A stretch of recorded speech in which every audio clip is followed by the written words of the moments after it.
Hello everyone, and welcome to this next episode of ITSS Verona member series. Today, as part of the human rights branch, we're going to talk about AI, the upcoming AI revolution, and its impact on human rights and ethics. Our host today is Diletta Huyskes, which is responsible of policy and advocacy in Privacy Network and also a researcher. And Diletta, do you want to add something else but yourself first? Thanks, first of all, for the invitation. I just wanted to say that I talk about ethics mainly from a philosophical perspective, since I've studied it before turning to sociology, which is what I'm actually researching on right now. All right. So let's dive into the topic then. And first of all, let's talk about AI itself. And technically speaking, someone could think as to the AI as only a tool, something, an enabler of things, but someone else says it's entirely something else, and it can surely endanger human rights and the human dignity, if not used properly at least. So let's start with talking about the issues that artificial intelligence can pose to society and to the individuals as well. What do you think about it? So, yeah, sure. As I was saying, there's, I think, a distinction to be made, first of all, between what is considered as ethics by philosophy and philosophical tradition, and what we mean by ethics today when we talk about ethics and artificial intelligence most times, that are basically ethical principles. So when we talk about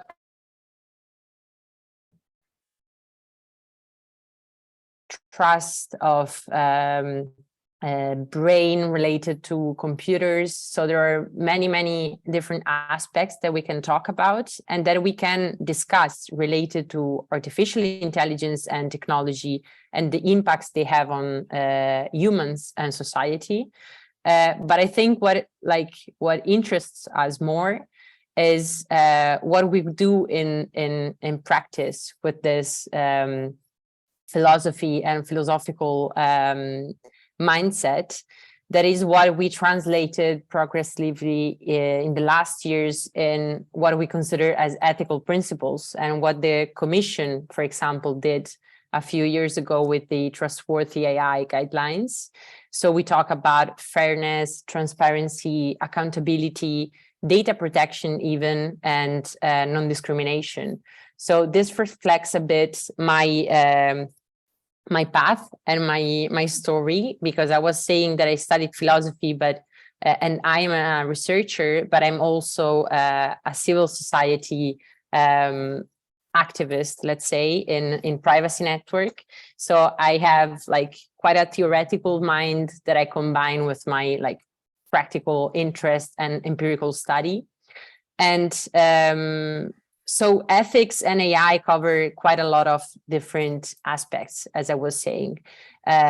Issues of transparency, but also of privacy can occur. But mainly what interests me, it's its relation with possible discriminatory outputs. So non-discrimination, the principle of non-discrimination, and also accountability.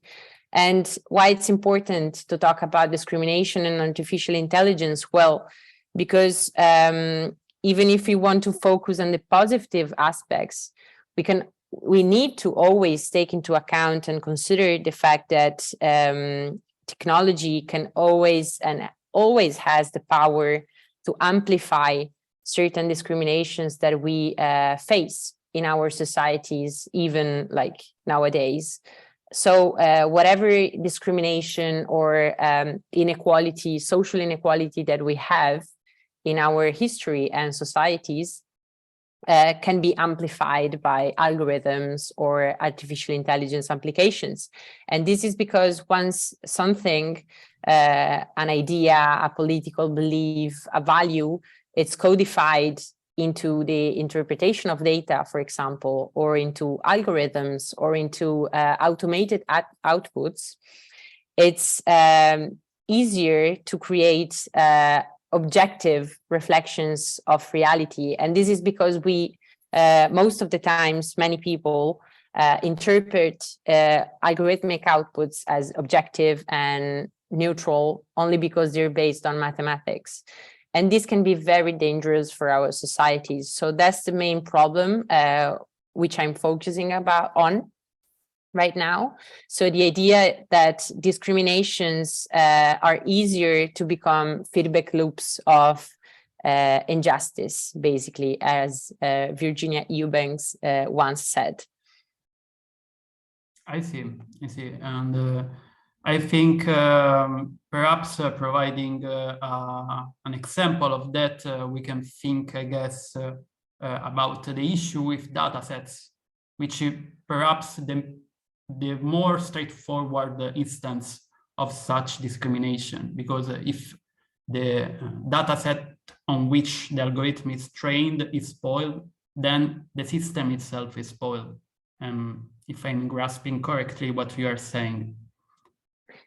Yeah, of course. I mean, data sets are quite a straightforward example and quite an easy one. I must say that in the last years, there were quite a lot of advances on that side, in the sense that data sets are now a focus that it's like taken into account a bit more, even by data scientists, with all this literature coming up about these problems and these issues with biases and discrimination. But still, in my research, I also try to move the focus on that it's like beyond the data sets and data itself, because it's only one part of the chain, basically. The value chain of AI, it's quite a huge process. And what I always say is that data is what actually humans have less control on, because usually, most of the times, data sets are given. It's not something that we create from scratch. So the danger of talking and focusing only on data is that we focus on that part of the chain that humans don't even have a control on. And we move the control back to technical fixes, basically. And we don't focus on, at least we leave all the human involvement in the design phases, that it's consistent and it's really fundamental, aside. So all of the choices that are made about models, about values that are brought in the technology, are often left aside. Yeah, you mean like the design itself should be taken into account? Yes, yeah. Exactly. So I'm looking at how humans are involved in the design process. So I'm looking at the people that stand beyond the technologies rather than the technology itself. It's interesting because it resounds to me like the principles of the GDPR, like privacy by design, but it seems like an ethic by design approach to AI or something like this. Yeah, it's something that it's becoming pretty much popular, actually. Yeah.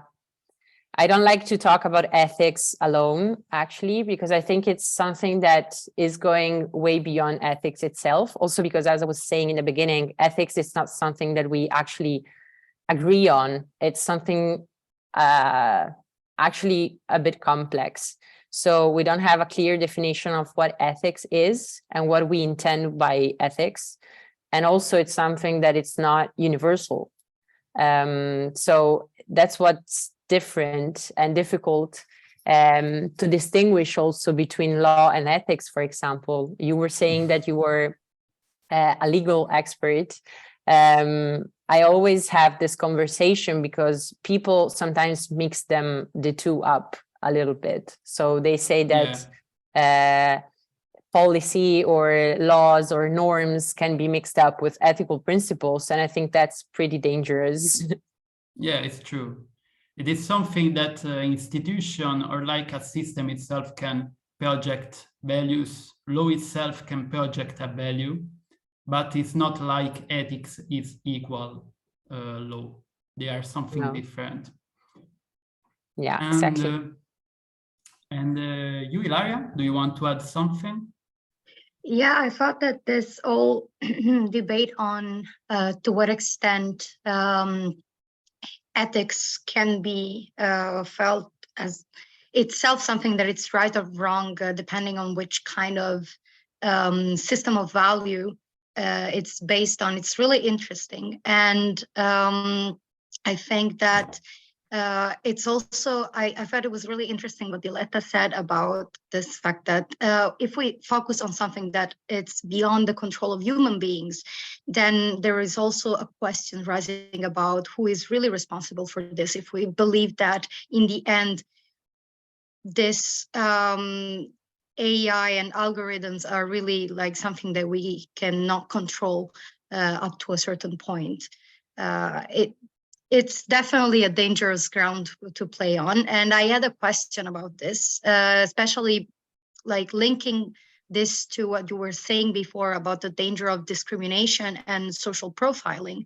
There is a debate going on the risk that AI and algorithms have in perpetuating some biases that we have towards gender and sexual identity and systemic racism. And my question is, to what extent these risks are actually concrete, and if there are some ways to prevent this from happening. Thank you for the question. So I just wanted to quickly react to what you said, because it's exactly the point. The fact that data, I didn't want to say, of course, that we don't have control on data. Of course, we could have much control on data, is that we don't want to, because it's easier and it's economically, let's say, easier to avoid it. But of course, we should insist on making people responsible of data and data sets as well. So that's definitely something we should do.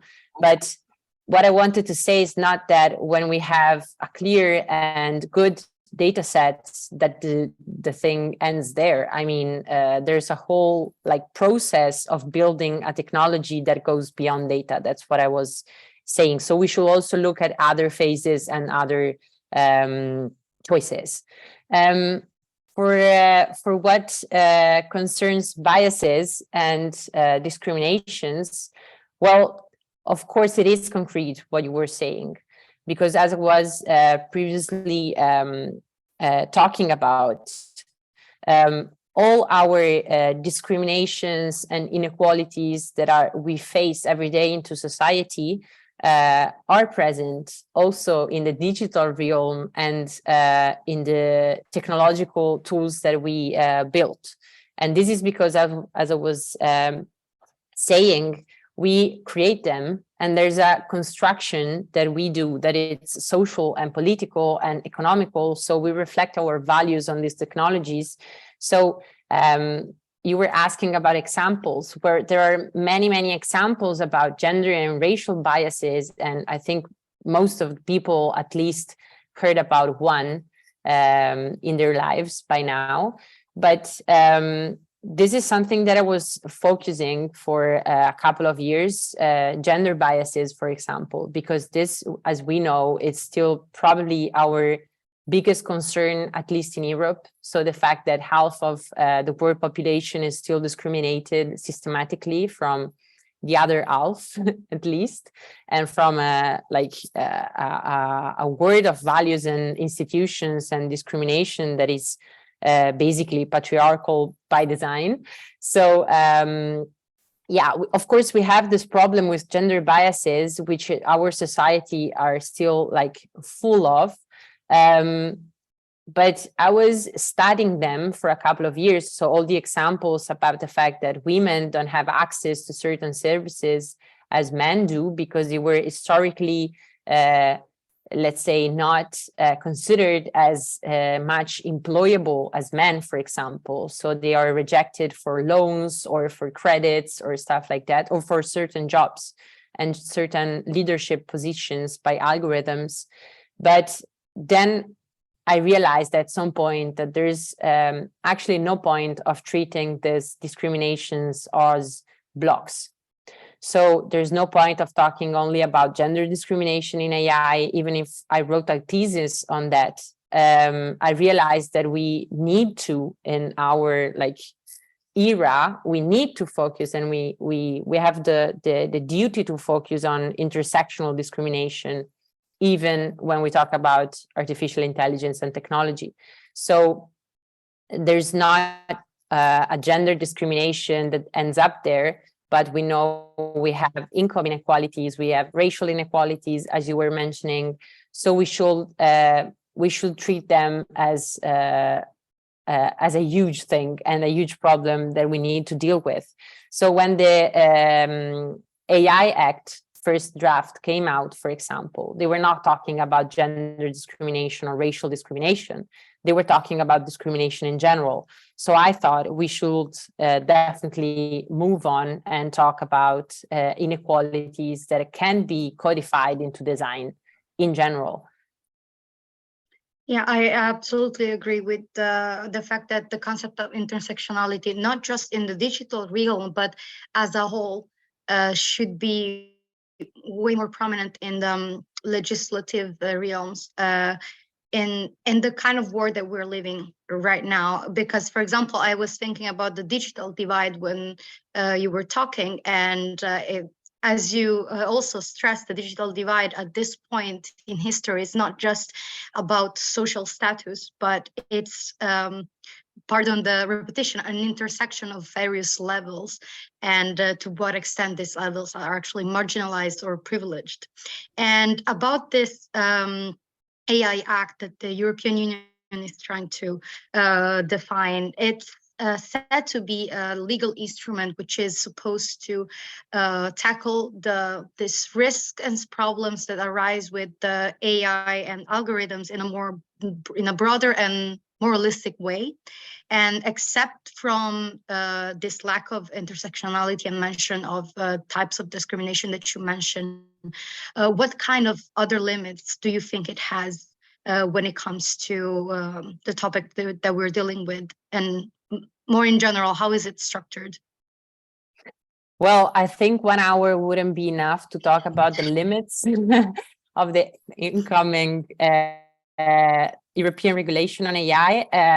I was pretty much positive at the beginning, so more than a year ago. But unfortunately, after so many months, there were so many things that were brought up from experts and civil society and victims as well. So the more I have discussions about it, the more I'm convinced that we could do much more to protect human rights, first of all, and in the sphere of artificial intelligence. So the third thing that I wanted to say is that well, there's a problem, of course, of intersectionality, as you were mentioning. But that's not necessarily the first thing that came up to my mind when you asked me about the AI Act. So the first thing, to connect a bit to what we were saying before and to give an example, is that the AI Act mentions biases. There's an article dedicated to that, but it only talks about data.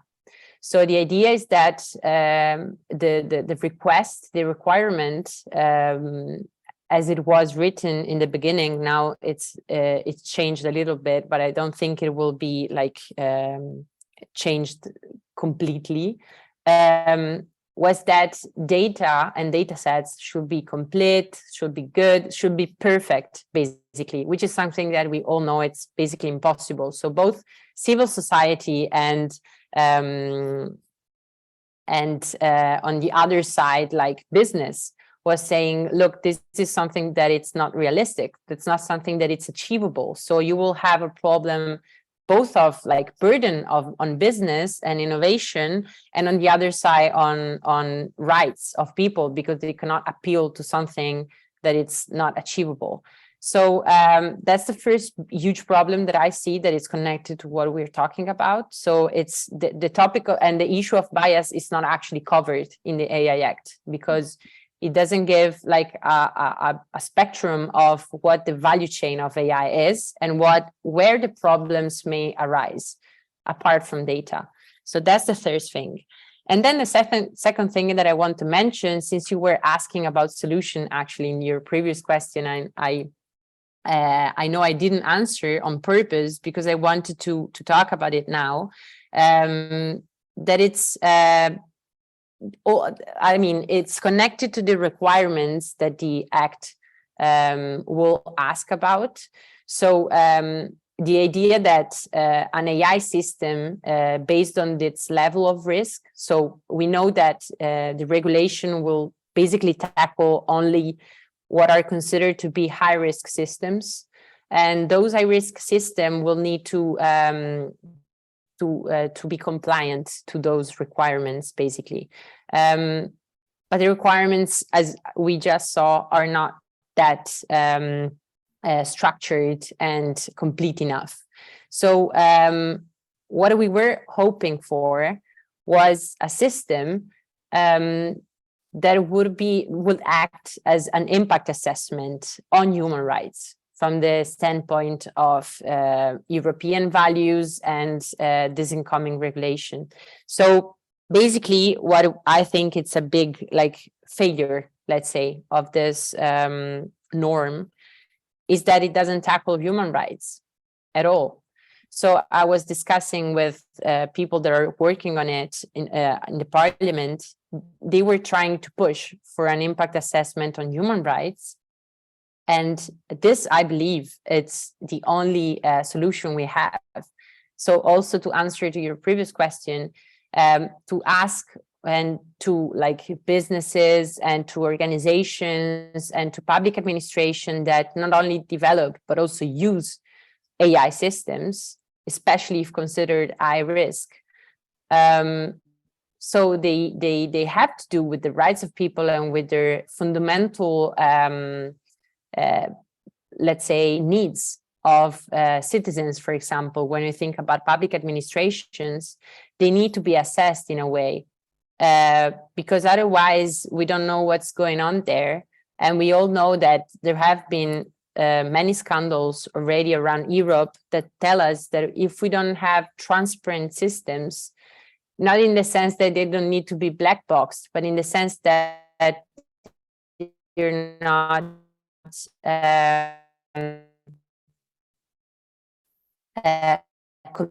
communicated well with the system, and the fact that they will receive an automated decision or a partially automated decision, their data are used in a certain way, and their access to certain benefits is at least informed or recommended by an algorithm or an AI system.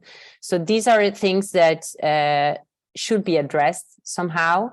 And when we talk about impact assessments on human rights, we're thinking about questions, basically. So the idea that before deploying an AI system, you should sit at a table. This is something that it's growing. Fortunately, luckily, it's something that it's a topic that we're addressing more and more. The idea that you should, first of all, ask why I'm doing this, who is gonna favor, whose rights and whose lives will be discriminated or targeted more than others. And again, which is the aim of this project? Why do we need an artificial intelligence application to do this? So these are only the three initial questions of 100 probably that should be taken into account when deploying an AI system, because if we don't have an idea of what can be the impact on the rights of citizens or people, then it's not something that we can do. That's what I believe. Absolutely. Thank you. I think that this makes it very evident that although AI and algorithms and digital system as a whole feels like something that it's very far from us ordinary citizens, in the end, it's becoming so pervasive that also on this side, the fact that consumers and the public needs to be protected, it's a very important point. Luca, do you want to add anything? No, just that it's really interesting for me because as a legal actually, that systems like this already exist, I mean, in the sector of privacy inside Europe. Privacy assessment, privacy impact assessment. So actually, I guess perhaps is a road that can really be pursued. And listening to Diletta perhaps should be pursued. So yeah. Do you want to add anything else, Ilaria? Just thanks, Diletta, because this was a very enriching discussion and again, also very accessible. And I think that it's important to keep it that way when we talk about these topics. Thank you so much. Yeah, it's true. Thank you, guys. Thank you a lot, Diletta.